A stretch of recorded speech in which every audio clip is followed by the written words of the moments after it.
Hello students, अभी तक हमने अपने chapter number 3 motion in one dimension में कई सारी चीज़ें सीखी।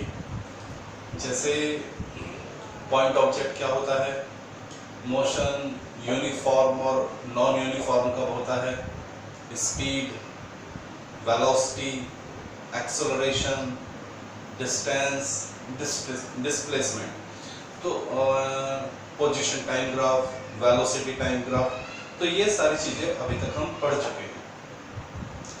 अब आगे बढ़ने से पहले हमें दो मैथमेटिकल ऑपरेशन सीखने हैं, क्योंकि वो मैथमेटिकल ऑपरेशन जब तक आपको नहीं आएंगे तो आप आगे का कंसेप्ट आपको क्लियर नहीं होगा। और not even in this chapter, आगे पूरी फिजिक्स में कहीं ना कहीं ये आपको यूजेबल जरूर रहेंगे। जो स्टूडेंट मैथ्स के होते हैं वो इन दोनों ऑपरेशन को 12th क्लास में जरूर पढ़ेंगे, क्योंकि मैथ्स में ये अपने आप में पूरे चैप्टर होते हैं। लेकिन जो बच्चे मेडिकल फील्ड के होते हैं, जिनका मैथ्स से उतना टच नहीं होता, तो वे थोड़े से इन दो ऑपरेशन को लेके क्या होते हैं, कंफ्यूज होते हैं।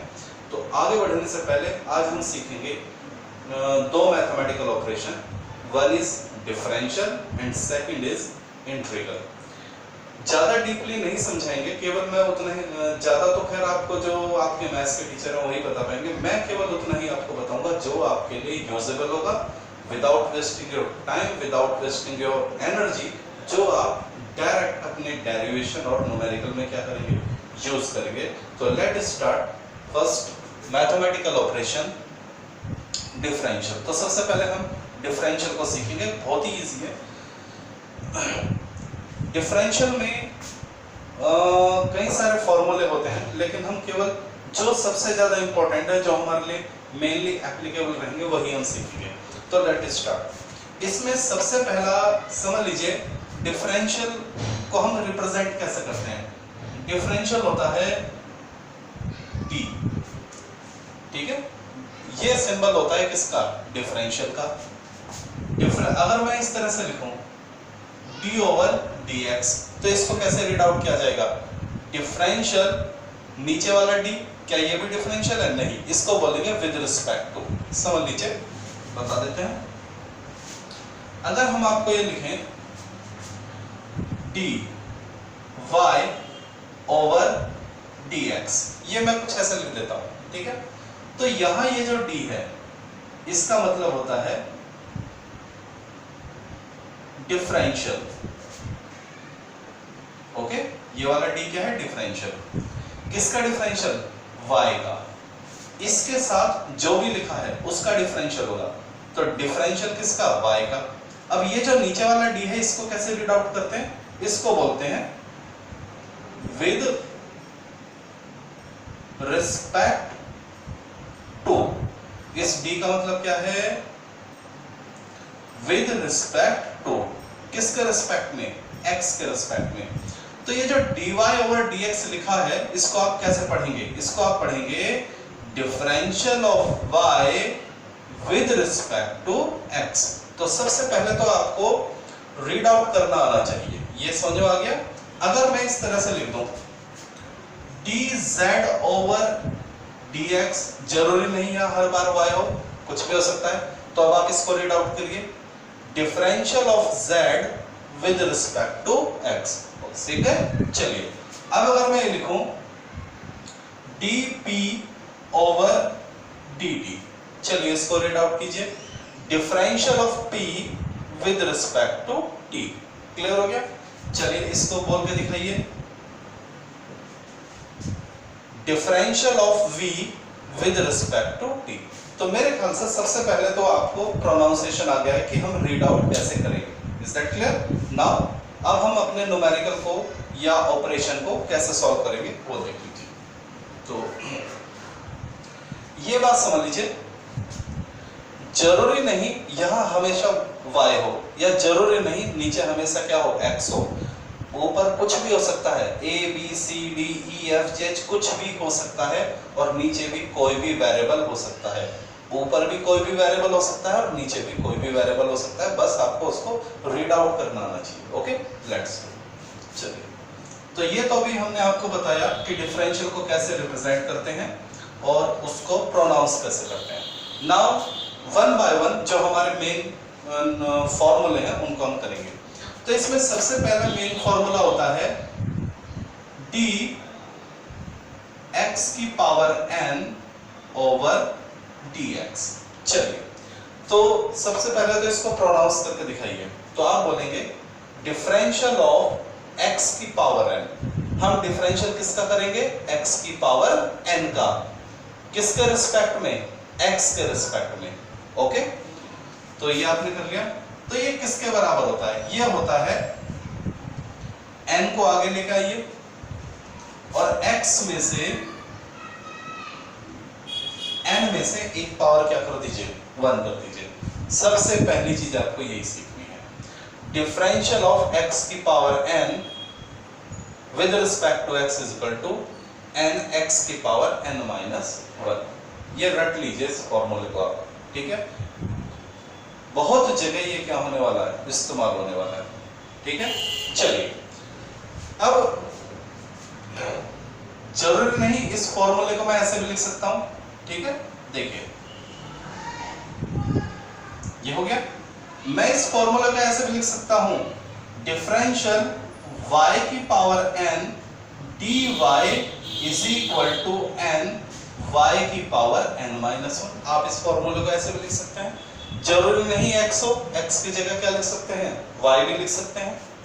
मैं इस फॉर्मूले को ऐसे भी लिख सकता हूं, dt की power n over dt is equal to n t की पावर n माइनस 1। यानी अब आपके दिमाग में बात समझ में आ गई है कि बस जो चीज यहां है वही चीज क्या है? यहां होनी चाहिए। तो ये फॉर्मूला हो जाएगा। चलिए, इसके ऊपर कुछ छोटे छोटे सिंपल से न्यूमेरिकल करते हैं। ये फॉर्मूला आपको रटा होना चाहिए। चलिए, एक सिंपल सा न्यूमेरिकल करते हैं। मान लीजिए मैं लिखता हूं d x की पावर 3 ओवर dx। चलिए, इसको सॉल्व कीजिए। तो यहां n का काम कौन कर रहा है? 3। तो ये हो जाएगा 3x की पावर 3 माइनस 1 यानी 3x स्क्वायर। समझ में आ गया? ओके, चलिए एक और क्वेश्चन करते हैं। अगर मैं लिखता हूं d x की पावर माइनस, चलिए अभी एकदम आगे नहीं जाते, मैं लिखता हूं x की पावर 5 dx। चलिए इस क्वेश्चन को करिए। तो आप बोलेंगे 5x की पावर 4। अब तो आपने डायरेक्ट कर दिया, क्योंकि यहाँ क्या आना था? 5 माइनस 1, आपने डायरेक्ट कर दिया। ओके, चलिए समझ में आया था? ओके, एक और करते हैं। अब अगर मैं लिखूं d t की पावर 7 ओवर dt।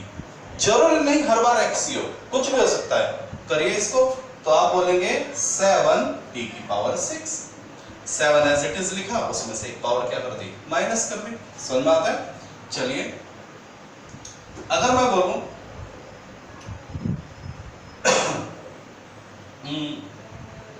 समझ में आ गया होगा खैर वैसे अभी आप, ठीक है? चलिए, अगर हम ऐसा बोले d z की पावर माइनस 2 ओवर dz। चलिए इसको करके दिखाइए। तो जो भी यहां n का काम कौन कर रहा है? माइनस 2। जरूरी नहीं n बार हर बार हमेशा पॉजिटिव हो, नेगेटिव नंबर भी हो सकता है। तो n का काम किसने किया? माइनस 2 ने, ठीक है? और z n माइनस 1 यानी माइनस का 2 माइनस का 1, तो माइनस का 2 z की पावर माइनस 3 माइनस 2 z की पावर माइनस 3। तो जिनका मैथ्स अच्छा हो गएंगे सर हम तो इसको ऐसे भी लिख सकते हैं, z की पावर माइनस 3 को कहाँ नीचे ले जाएंगे। तो क्या बातें आपको समझ में आ रही हैं? आ रही है, ठीक है? चलिए, तो ये था x की पावर n का differential with respect to x। मैंने बोला है जरूरी नहीं हर बार x हो, अगर यहाँ y है तो यहाँ y हो जाएगा, यहाँ t है तो यहाँ t है। ये दोनों टर्म सेम होनी चाहिए, तो ये फॉर्मूला क्या हो जाएगा? एप्लीकेबल हो जाएगा। चलिए, अगर मैं ये बोलूं dx की पावर 4 अपॉन dy, इसको सॉल्व कीजिए। तो आप कहेंगे सर ये न्यूमेरिकल नहीं सॉल्व होगा। व्हाई? क्योंकि ऊपर x है और नीचे क्या है y। अब ये सॉल्व नहीं होगा। समझो बात आ गई? क्योंकि जो टर्म ऊपर होनी चाहिए वही टर्म नीचे होनी चाहिए। या तो मैं इसको क्या कर दूं x, आप 2 मिनट में कह देंगे x की पावर 3, बात समझ में? या यहां अगर y है और ऊपर भी क्या होता y, तो आप इसको कह देते तो भी ये सॉल्व हो जाता। तो मेरे ख्याल से ये फॉर्मूला आपको क्या क्लियर हो गया है। चलिए, तो ये था पहला डिफरेंशियल का फॉर्मूला और बहुत ही इंपॉर्टेंट फॉर्मूला। ठीक है, x की पावर n का differential with respect to x is equal to n x की पावर n माइनस 1। ठीक है बेटा, यहाँ ये जो x है ये वेरिएबल कहलाता है। क्या कहलाता है? ये वेरिएबल। चाहे यहाँ पे x ले लो, चाहे y ले लो, z ले लो, p ले लो, a b c कुछ भी ले लो, उन सबको हम क्या बोलेंगे? वेरिएबल। ये बात समझा ना? चलिए, अब अगर मैं जरा समझिए, इंपॉर्टेंट,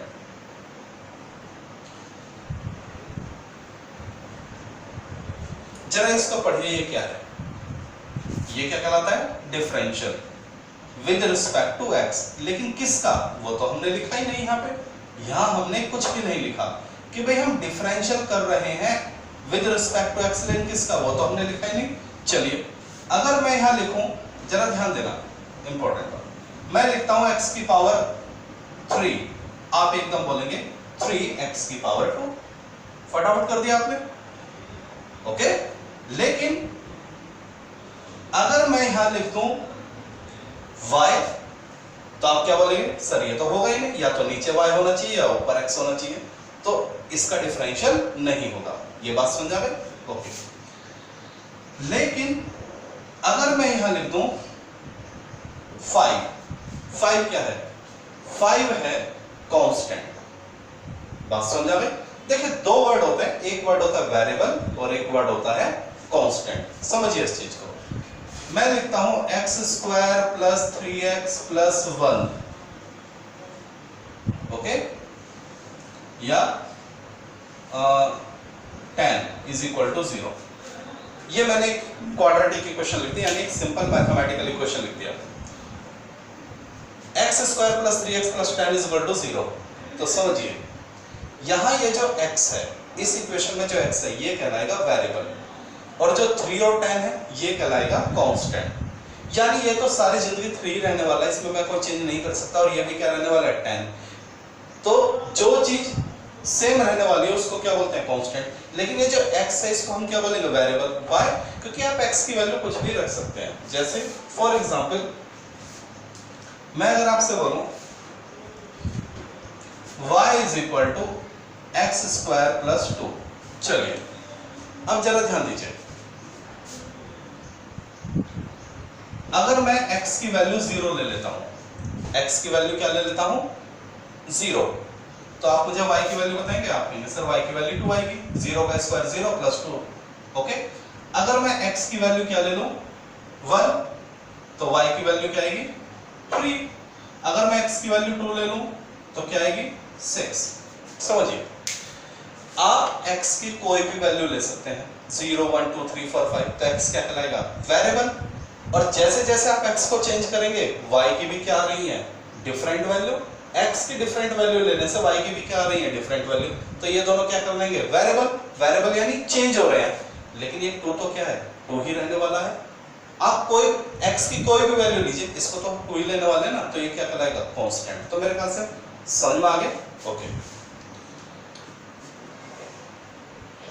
तो अगर हम यहां पर 5 ले लेते हैं, तो 5 क्या है? कांस्टेंट। तो इस चीज को रट लीजिए, मोस्ट इंपॉर्टेंट। इसको जरा पढ़िए, differential of 5 with respect to x, और 5 क्या है? कांस्टेंट। तो बेटा कांस्टेंट का डिफरेंशियल हमेशा 0 होगा।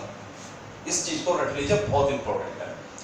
पहली इंपॉर्टेंट चीज आपने समझ ली, ये थी। दूसरी इंपॉर्टेंट चीज क्या?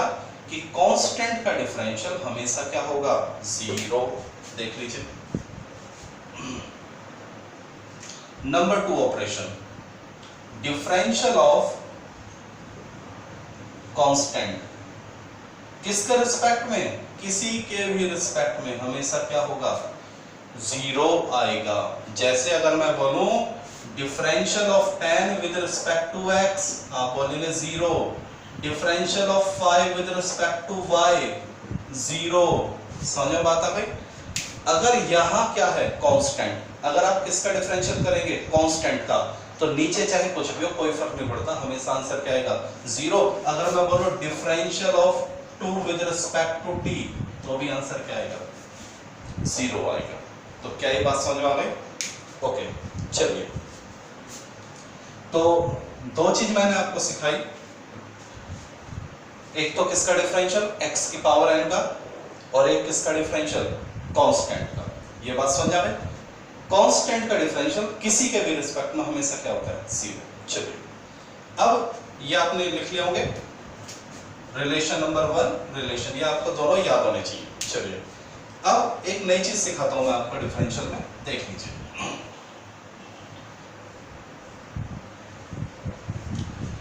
डिफरेंशियल में एक रूल काम करता है बहुत ही बढ़िया, ठीक है? देखिए, अब इस समझ में आ जाएगा। अगर मैं बोलता हूं differential with respect to x, differential with respect to x किसका? x स्क्वायर का। 2 मिनट में आप बोलेंगे सर ये तो होएगा 2x हो जाएगा। ये बात समझ आ गई? चलिए, अगर मैं बोलूं डिफरेंशियल 5 का विद रिस्पेक्ट टू x, आप कहेंगे ये 0 हो जाएगा। क्यों? क्योंकि अभी आपने क्या सीखा, डिफरेंशियल का कांस्टेंट का डिफरेंशियल हमेशा क्या होता है 0। ये मिलेगा कर देंगे, ये मिलेगा कर देंगे। लेकिन अब अगर मैं क्वेश्चन को क्या कर देता हूं चेंज, मैं इन दोनों को मिला के लिखता हूं x स्क्वायर प्लस 5। अब बताइए आप क्या करेंगे? x स्क्वायर अकेला था, आपने 2 मिनट में डिफरेंशियल कर दिया, 5 अकेला था 2 मिनट में आपने डिफरेंशियल कर दिया। लेकिन अगर ये दोनों एक साथ हो तब आप क्या करेंगे? तो समझ लीजिए, ये बाय पार्ट्स हो जाएगा। डिफरेंशियल क्या होता है? डिफरेंशियल का जो ऑपरेशन होता है वो बाय पार्ट्स हो जाता है, यानी बढ़ जाता है। कैसे? देखिए यहाँ पे कितनी टर्म है, 2 टर्म है, x स्क्वायर और 5। तो बेटा आप इसको क्या कर सकते हो, डिफरेंशियल किसका? x स्क्वायर का, फिर क्या दिखाई दे रहा है प्लस डिफरेंशियल किसका? 5 का, यानी d ओवर dx को आपने इस पे भी अप्लाई कर दिया, प्लस फिर d ओवर dx को आपने 5 पे भी अप्लाई कर दिया। तो ये कितना हो जाएगा? ये तो 2x हो जाएगा, और ये कितना हो जाएगा 0, यानी 2x। समझ में आ गया? ठीक है, चलिए एक और प्रैक्टिस करते हैं।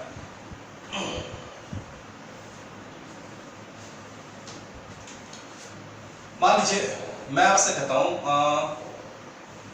x cube plus 5x plus 3, चलिए माइनस ले लेते हैं, इसका डिफरेंशियल कीजिए किसके रिस्पेक्ट में?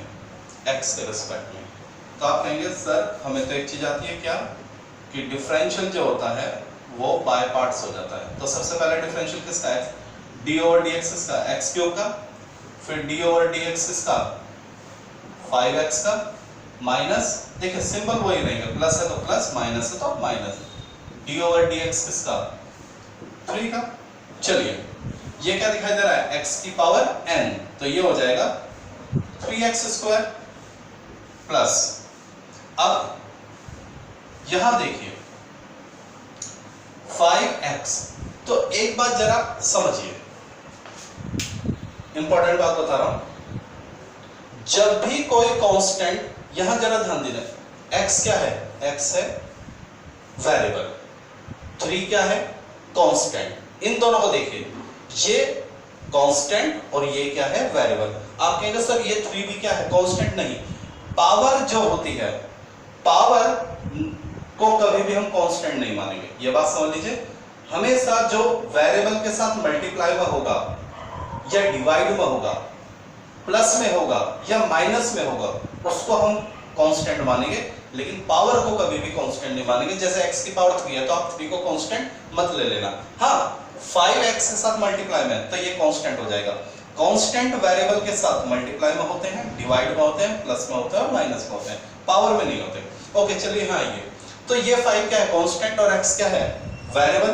तो याद रखिए अगर कांस्टेंट अकेला होता है, अगर कांस्टेंट क्या है, अकेला, जैसे ये, तो उसका डिफरेंशियल हमेशा क्या होगा, जीरो।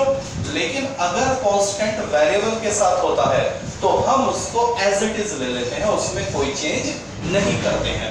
तो यहाँ ये जो 5 है कांस्टेंट है, लेकिन किसके साथ है, वेरिएबल के साथ, तो हम इसको एज इट इज लेंगे। अब x का बताइए डिफरेंशियल क्या होगा, तो यहाँ x की पावर कितनी है, 1। देखिए x अकेला है तो उसकी पावर क्या हो जाएगी, 1। जरा इसको साइड में करके देख लेते हैं। डिफरेंशियल किसका, x का, विद रिस्पेक्ट टू x, तो यहाँ x की पावर क्या है, 1, तो 1 एज इट इज, और n-1 यानी 1 में से 1 गया, तो 1 इंटू x, 0, किसी की भी पावर 0 1 होता है तो 1 1 आ जाएगा। तो यहाँ x का डिफरेंशियल क्या हो जाएगा, 1, 3 का डिफरेंशियल क्या हो जाएगा, 0, तो 3x स्क्वायर प्लस 5। तो क्या ये बात समझ में आ गई, इज दैट क्लियर। चलिए, तो ये था थोड़ा सा आपको डिफरेंशियल समझाया, ओके। अब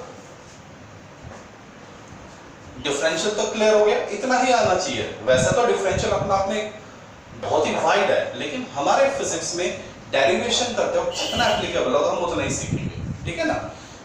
एक चीज होती है, अब अगली चीज सीखेंगे हम, लिमिट। क्या चीज सीखेंगे, लिमिट, अपर लिमिट और लोअर लिमिट, उसको समझ लीजिए। देखिए क्या होती है लिमिट, वेरी इजी। मान लीजिए, चलिए वो हम इंटीग्रल में यूज होता है या नहीं, ठीक है ना, जब इंटीग्रल सिखाएंगे तब यूज होगा। चलिए, इसमें थोड़ा सा एक दो ऑपरेशन हो रहे हैं, वो समझ लीजिए। नंबर 3, अभी आपने क्या सीखा देख लीजिए, जितना सीखा उसको एब्रिवेट कर देता हूं। नंबर 1, डिफरेंशियल ऑफ x की पावर n, वो होगा n x की power n-1, rule number 1। Number 2, differential of constant, हमेशा कांस्टेंट का डिफरेंशियल क्या होगा, 0। तो ये दो बातें आपने सीख ली। चलिए, एक दो फॉर्मूले और सीख लीजिए जो एप्लीकेबल होंगे। Differential of log x, log एक मैथमेटिकल ऑपरेशन होता है, ये यूज होगा काफी, ठीक है ना। क्योंकि जो बच्चे जिन बच्चे के पास maths as a main subject होता है उनको दिक्कत करने की जरूरत नहीं, लेकिन जो मेडिकल फील्ड के बच्चे होते हैं तो वे कंफ्यूज होते हैं, तो वे कम से कम उनके जो काम आने वाले हैं वो सीख लेंगे। तो log x समझ लीजिए, तो log x का जो डिफरेंशियल होता है वो हमें होता है 1/x, ये समझ लीजिए। log x का डिफरेंशियल क्या होगा, 1/x। तो क्या ये बात समझ में आ गई। जैसे फॉर एग्जांपल अगर मैं आपसे बोलूं differential of log t dt, तो क्या हो जाएगा, 1/t। ध्यान रखना जो यहां है वही यहां होना चाहिए, ओके। अगर मैं आपसे बोलूं differential of log y dy, तो आप बोलेंगे 1/y। लेकिन अगर मैं यहां कर दूं x, तो अब इसका डिफरेंशियल नहीं होगा, ओके। तो log का डिफरेंशियल तभी होगा जब जो चीज log के साथ है वही यहां हो। और क्या होता है, 1/, क्या 1/, जो भी log के साथ है। तो मेरे ख्याल से वैसे तो मैं आपको बताऊं बहुत सारे ऑपरेशन होते हैं, थोड़े से और बता देता हूं, ठीक है ना। लेकिन काम के यही है जो हमारे काम आने वाले हैं, ठीक है। x की पावर n log x, ठीक है, और इससे ज्यादा नहीं होते, लेकिन फिर भी 2-3 बता देता हूं। एक होता है डिफरेंशियल ऑफ sin x, तो sin x का डिफरेंशियल होता है क्या, cos x। एक होता है डिफरेंशियल ऑफ cos x, तो वो होगा माइनस का sin x। तो इतने वैसे तो आपको बुक में मिल जाएंगे, लेकिन जो हमारा पहला फॉर्मूला है वही सबसे ज्यादा एप्लीकेबल होने वाला है, ठीक है ना, फर्स्ट और सेकंड। चलिए, तो ज्यादा इसमें टाइम वेस्ट नहीं करेंगे। तो ये था हमारा डिफरेंशियल, ओके।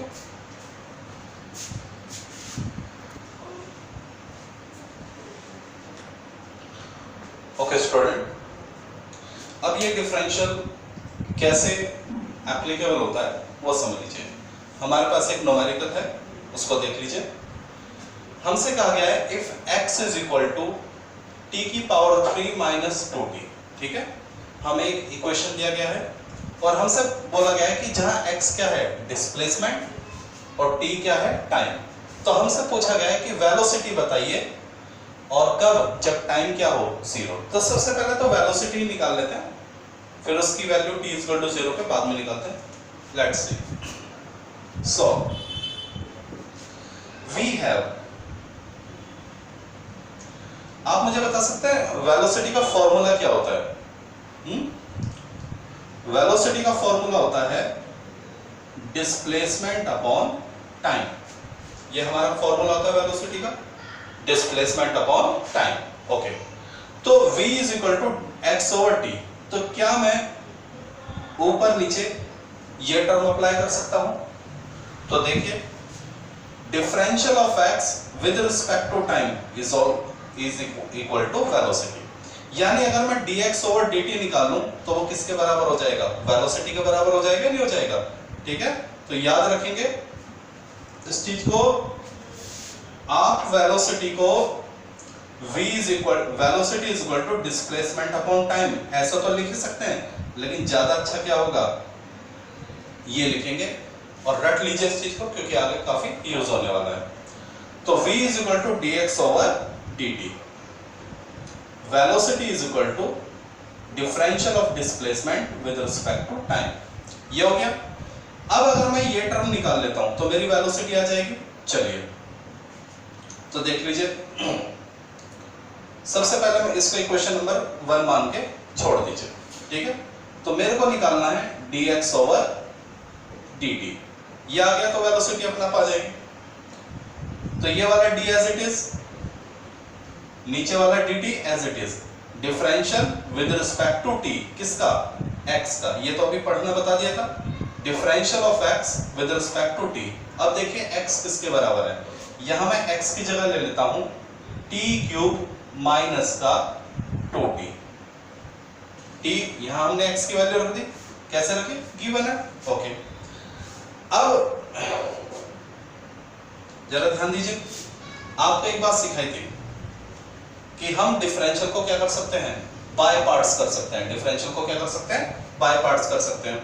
तो ये क्या हो जाएगा?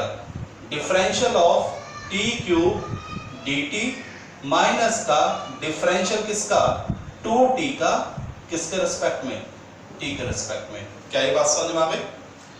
अभी आपको क्या सिखाया था? हम डिफरेंशियल को क्या कर सकते हैं? बाय पार्ट्स कर सकते हैं। चलिए तो dx ओवर dt, हम किसकी वैल्यू निकाल रहे हैं? dx ओवर dt की, इज इक्वल टू, हाँ भाई जरा पढ़िए इसको, डिफरेंशियल ऑफ t की पावर 3 ओवर dt। क्या दिखाई दे रहा है? x की पावर n का फॉर्मूला लग जाएगा, तो यानी 3t स्क्वायर हो जाएगा। ओके, चलिए अब आइए यहाँ पे differential of 2t with respect to t। अगर यहाँ पे केवल t होता तो ये 2 क्या है? कांस्टेंट, और कांस्टेंट का डिफरेंशियल किसी के भी रिस्पेक्ट में क्या होता है? 0 हो जाता है। लेकिन यहाँ क्या दिखाई दे रहा है? t दिखाई दे रहा है। ओके, तो जब भी कांस्टेंट वेरिएबल के साथ होता है, तो मैंने आपको सिखाया था ये वाला माइनस एज इट इज, तो जब भी कांस्टेंट वेरिएबल के साथ मल्टीप्लाई में होता है, डिवाइड में होता है, तो उसको हम ऐसे ले लेते हैं। तो यहाँ इस 2 को तो हमने एज इट इज लिया। अब क्या दिखाई दे रहा है? dt over dt। देखिए ये 2 कहां जाएगा? बाहर आ जाएगा। क्लियर हो गया? Is equal to 3t square minus 2 dt over dt। तो differential of t with respect to t क्या जाएगा? 1। ओके, और बहुत आप ये भी समझ सकते हैं dt से dt क्या हो जाएगा? कैंसिल आउट, ऐसे कर लीजिए। ठीक है, चलिए तो ये हमारा dx ओवर dt कितना आ गया? 3t स्क्वायर माइनस 2, और dx ओवर dt किसके बराबर था? वेलोसिटी के बराबर था, यानी आपकी वेलोसिटी आ गई 3t square minus 2। This is your velocity. तो अगर क्वेश्चन में केवल ये पूछा होता कि फाइंड द वेलोसिटी, तो हमारा न्यूमेरिकल हो गया था। लेकिन उसने वेलोसिटी पूछी है कब? t इज इक्वल टू 0 पे। तो देखिए वेलोसिटी तो आ गई, लेकिन उसने वेलोसिटी पूछी है जब t की वैल्यू क्या हो 0। वेलोसिटी जब t की वैल्यू क्या हो 0, तो क्या कीजिए 3t की जगह क्या रख दीजिए 0 माइनस 2 इज इक्वल टू, तो 0 का स्क्वायर 0, t से क्या हो जाएगी मल्टीप्लाई, 3 की 0 से मल्टीप्लाई होगी तो क्या आ जाएगा 0, आंसर क्या आएगा -2 मीटर पर सेकंड। ठीक है, तो t इज इक्वल टू 0 पे जो वेलोसिटी है वो क्या है माइनस। आप कहेंगे सर माइनस क्यों? बेटा वेलोसिटी एक वेक्टर क्वांटिटी है और वेलोसिटी की वैल्यू 0 भी हो सकती है, पॉजिटिव भी हो सकती है और नेगेटिव भी हो सकती है। ये बात समझा भाई, जो वेक्टर क्वांटिटी होती है उनकी वैल्यू 0 भी हो सकती है, पॉजिटिव भी और नेगेटिव। तो ये है हमारा न्यूमेरिकल। ओके, तो ये आपको कोशिश करिए समझाने की। डिफरेंशियल, आज हमने डिफरेंशियल सीखा, कल हम सीखेंगे इंटीग्रल। तो इस तरह के आपके बुक में कई सारे न्यूमेरिकल आपको मिल जाएंगे, जहां आपको x की वैल्यू मिलेगी t की टर्म में, और आपसे क्या पूछ लिया जाएगा वेलोसिटी पूछ लिया जाएगा। क्या ये बात समझ आ रही? चलिए अगर हम इसी क्वेश्चन को थोड़ा सा आगे बढ़ा दें, इसी क्वेश्चन को थोड़ा सा एक्सटेंड कर दें, अगर हम ये बोले velocity and acceleration at t is equal to 0। चलिए हमने क्वेश्चन को आगे बढ़ा दिया। उसने कहा वेलोसिटी और एक्सेलरेशन निकालिए t इज इक्वल टू 0। तो वेलोसिटी तो हमने कर दिया, अब एक्सेलरेशन कैसे निकालेंगे वो समझ लीजिए। तो मेरे ख्याल से इतना सवाल तो आपका हो गया, ठीक है। चलिए अब एक्सेलरेशन कैसे निकलेगा? तो आपको मालूम है एक्सेलरेशन क्या होता है, वेलोसिटी अपॉन टाइम। तो क्या मैं इसके साथ इस तरह से ये कर दूं? तो ये ज्यादा अच्छा है, इसको याद रखेंगे। Acceleration is equal to differential of velocity with respect to time. Equation number 2, अगर dv ओवर dt मिल जाए मुझे, तो मुझे एक्सेलरेशन मिल जाएगा। तो जरा v का डिफरेंशियल करता हूं t के रिस्पेक्ट में, तो जरा ध्यान देना बेटा, v की वैल्यू ये रही आपके पास 3t स्क्वायर माइनस का 2 इज इक्वल टू, मैंने आपको क्या सिखाया डिफरेंशियल क्या होता है, बाय पार्ट्स हो जाता है, सबके साथ चला जाता है। तो डिफरेंशियल किसका 3t स्क्वायर का माइनस डिफरेंशियल किसका 2 का। ओके, अभी जरा ध्यान देना, मैंने आपको बताया था जब भी कांस्टेंट वेरिएबल के साथ होगा तो बाहर आ जाता है। ठीक है, हम उसको कुछ नहीं कहते, एज इट इज बाहर ले लेते हैं। तो 3t स्क्वायर के साथ है तो 3 कहां जाएगा बाहर, माइनस का डिफरेंशियल ऑफ किसका 2 का। तो बेटा ये तो आपने कर लिया होगा, इसको मैं रब कर देता हूं।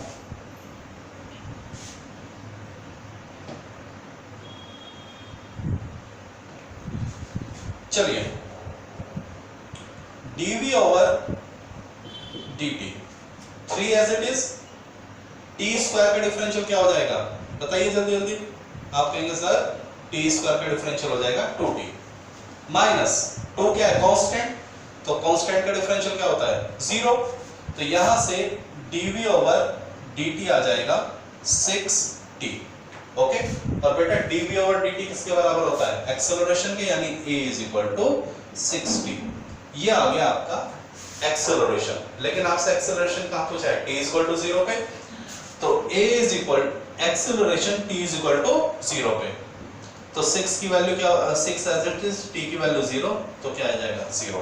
यानी t इज इक्वल टू 0 पे वेलोसिटी थी -2 मीटर पर सेकंड और एक्सेलरेशन क्या था 0 मीटर पर सेकंड स्क्वायर। ओके, चलिए तो ये आपको थोड़ा सा डिफरेंशियल समझाने की कोशिश करिए। अगर आप इतना भी डिफरेंशियल सीख जाते हैं तो काफी है हमारी फिजिक्स के लिए। मैथ्स में तो ये खैर काफी अपना आप में वाइड है, और 12th क्लास में पूरे के पूरी बुक इसी के ऊपर है, पूरे चैप्टर इसी के ऊपर है। 12th क्लास की जो मैथ्स है वो डिफरेंशियल और इंटीग्रल पे ही है पूरी बेस्ड। ठीक है, तो वहां हमारा कोई लेना देना नहीं है, मतलब इतना सीखेंगे। ओके, तो कल हम करेंगे इंटीग्रल।